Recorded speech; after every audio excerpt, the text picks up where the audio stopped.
Hey, hello guys, it's How to Tech Simplified back again with another easy tutorial, and today I'm going to show you how to actually add digital products to your Shopify store. Now let's say you just made a ebook and you want to sell it online.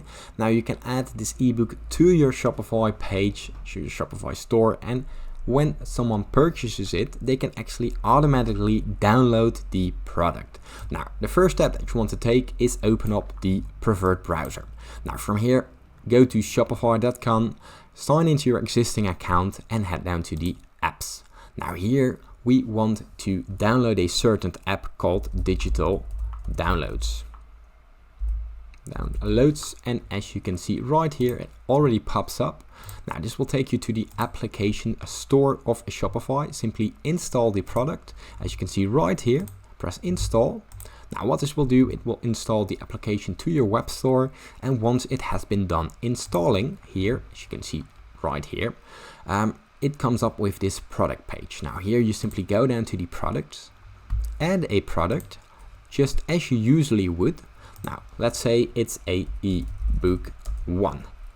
So here, a nice ebook, add a media, so a photo, for example, from Brawl Stars. Make a price, usually 15, a cost per item £1. And here comes the most important part.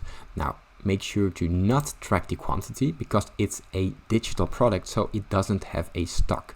And here, make sure to uncheck this box that says this is a physical product. This is very important. And from here, save this as a normal file, as a normal product.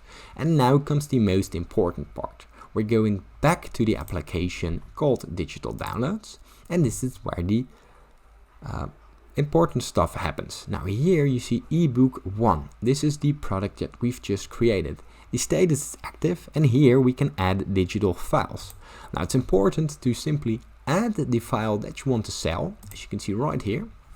Now let's do a random sheet, for example, and here you can see the total size, which allows up to 5 gigabytes, and here we can press save.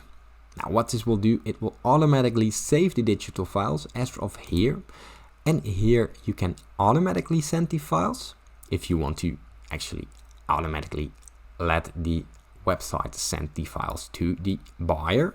Or here you can manually send the files, and then you need their email address so you can send it by email. Now from here, once you go into the products, the stuff is active, as you can see right here, and there's 0 in stock, inventory not tracked, and that's important. And here you can simply use the product and people can buy the product in the online store that you've just created, as you can see right here.